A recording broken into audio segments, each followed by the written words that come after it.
So this is my recording camera, the one I use for most of my projects. It's a Sony Alpha 558. Yeah, it's a pretty old one actually, but I mean I don't need anything fancier as of now.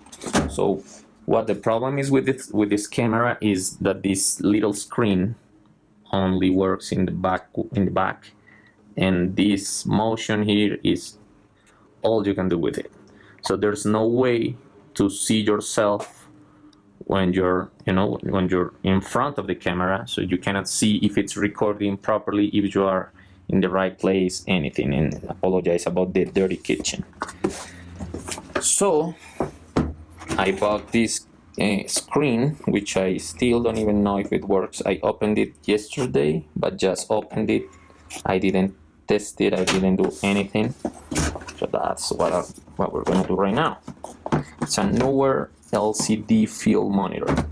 So that's supposed to provide me with what I was missing, and it's knowing how I look, if I'm in the right place, basically. And I'm sorry, I will open this. What I was doing before, it's I would put the camera in place, and I would put a little table or a little chair or whatever with a mirror, so I could see through the mirror what I was recording, which is awful. It takes a lot of time to set up. That's why I decided to buy this little guy. It's supposed to work with my camera. I really hope so, otherwise I will have to sell it because I am in Colombia. I cannot return it to Amazon because it's gonna be more expensive to ship it back to the US rather than sell it online here in Mercado Libre or something like that. So this is the screen. Pretty neat, pretty big, right what I was looking for. And this is, I understand, the same kind of battery place that the camera has. I don't believe this comes with a battery, but I have like 3 batteries for this camera, so maybe I don't need them. This is, I guess, like a thank you note, and then the instructions manual, which I don't like to read, but probably I will have to. And we have kind of a frame. And so this is like for bright places when it's too sunny and stuff like that. You put this in front of the screen with a little cover, which is here. I will show you this. I will not probably use this ever while I'm recording at home because I only use like the regular lights, not even still not even like recording lights or anything like that. So this is kind of a frame along with that. I will check that later.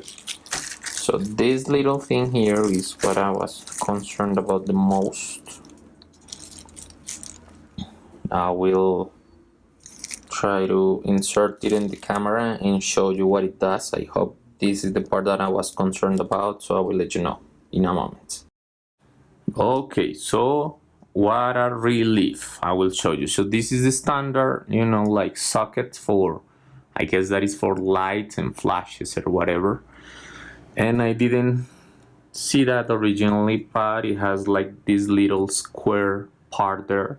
So you just slide that inside, just like that, smooth.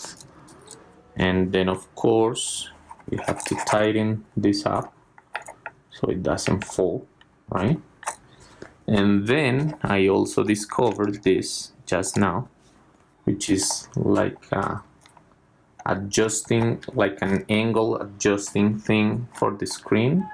So this rotates, but you can tighten it up with this screw here, this little thing.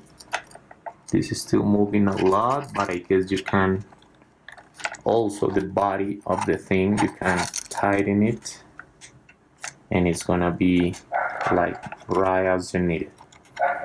Alright, and this little screw at the very top, of course, that is to tighten the screen. So I will test that out and show you. Okay, so far this is what we got. We inserted this little adapter in the socket. We tighten up this little bar here so we can, have a straight angle. You can rotate this, as I mentioned anyway. It's pretty hard because I tighten it up. Then we have the whole body to rotate and tighten, towards the little plate at the bottom, as well as this round little screw. No, that's not a screw. I don't know what that's called. This little thing at the very bottom above the nickel one.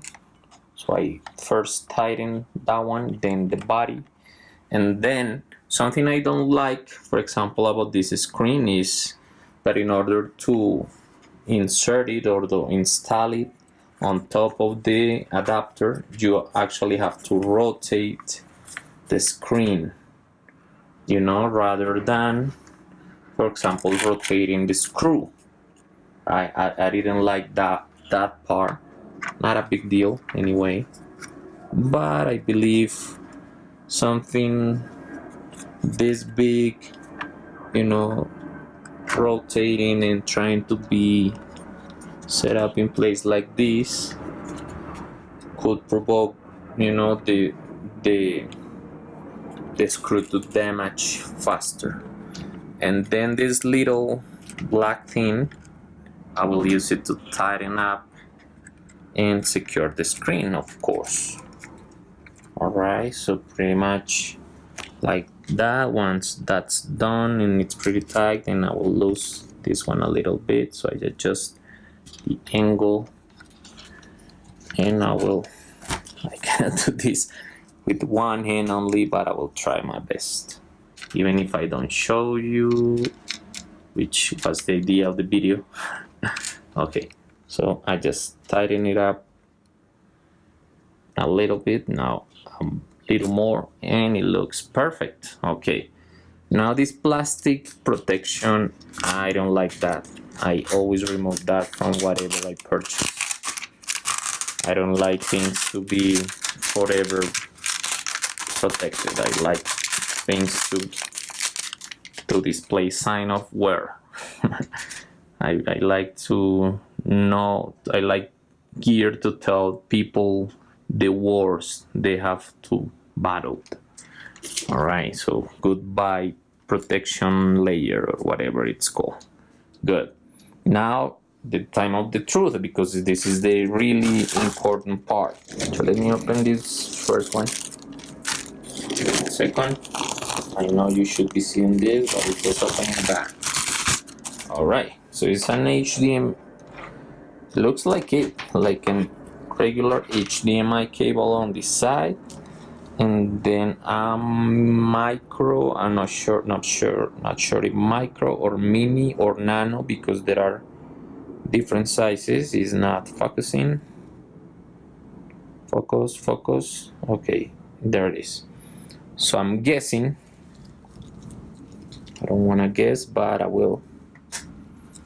The small one comes here to the HDMI. You see HDMI out here in the camera. I guess you didn't see that, but it says, I will show you. It says, oh my gosh, so difficult to focus on this. Okay, there you go. So multi for what?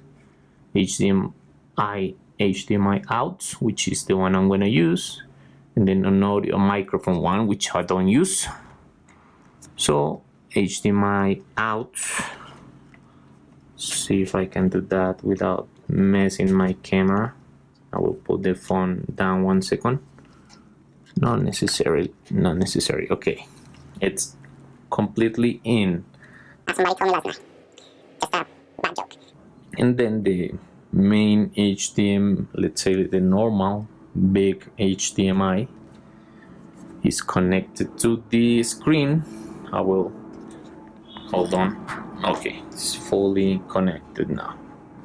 So I guess, I don't know, but Let me open this other bag. Okay, so this is another cable, I guess, with a bigger port. You see, it's not a micro. I don't know if it's micro. It's definitely not a nano, but I believe this is the mini one. It's way bigger. It's like 1 centimeter or more. The other one it's way smaller. So I guess that's for another type of camera, and then the HDMI also, right? And then we have this RCA, which is usually stereo plus video, so right, left, and video on this side.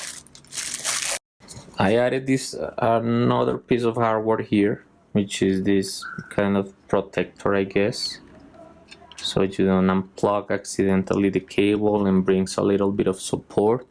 I don't find it very useful, to be honest, but there it is anyway.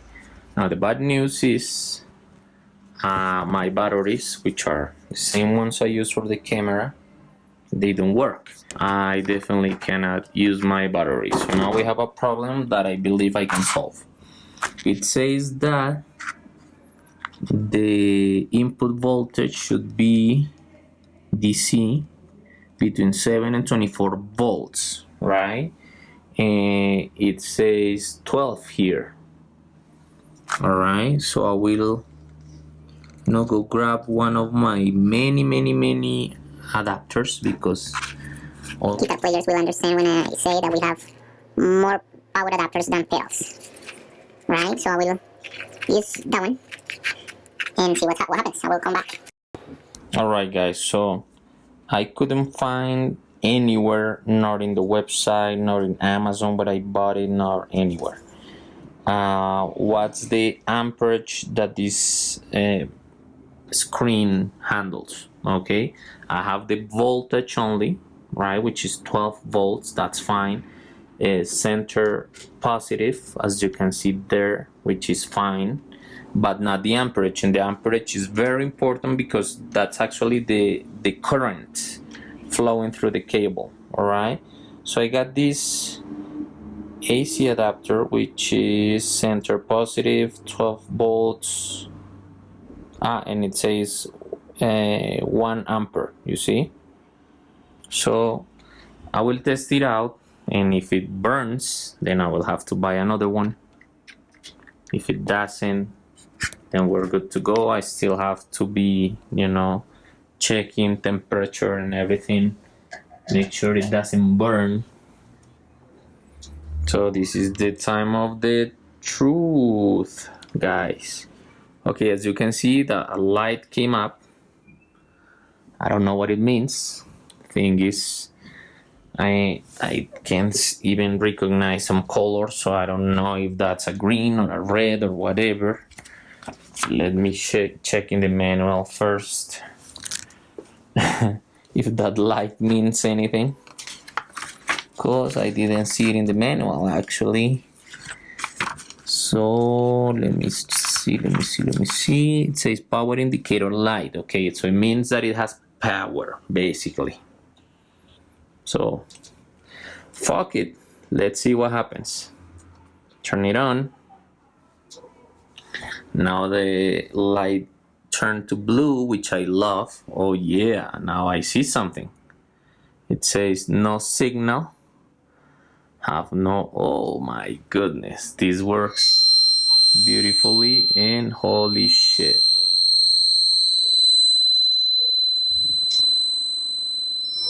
Okay, I'll be back. Okay, you guys, so what a surprise. It's a very good surprise. I'm here. You can see me now. That means it works beautifully, and it's so big, much bigger than I thought. I have to definitely play around with the menu, because I believe what you see there, it's actually the camera menu, not only the screen menu, because the screen has its own menu here.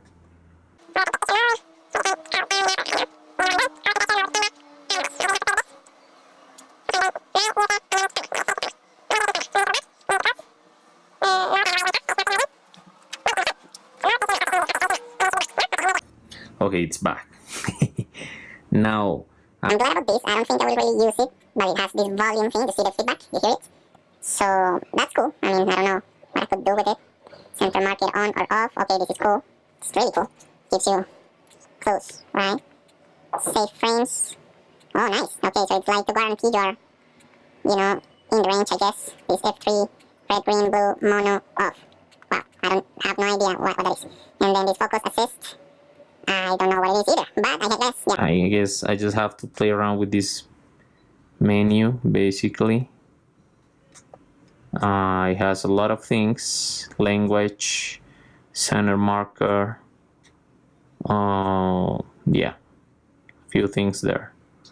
Anyway, you guys, as you can see, it works beautifully. I don't feel it's warm or anything, so I guess the AC adapter, my shoes are there, with 1 ampere, which means 1000 milliamperes. It's just fine. It's working really good, so I would test it out along with the in-ear monitors. See you in a few minutes.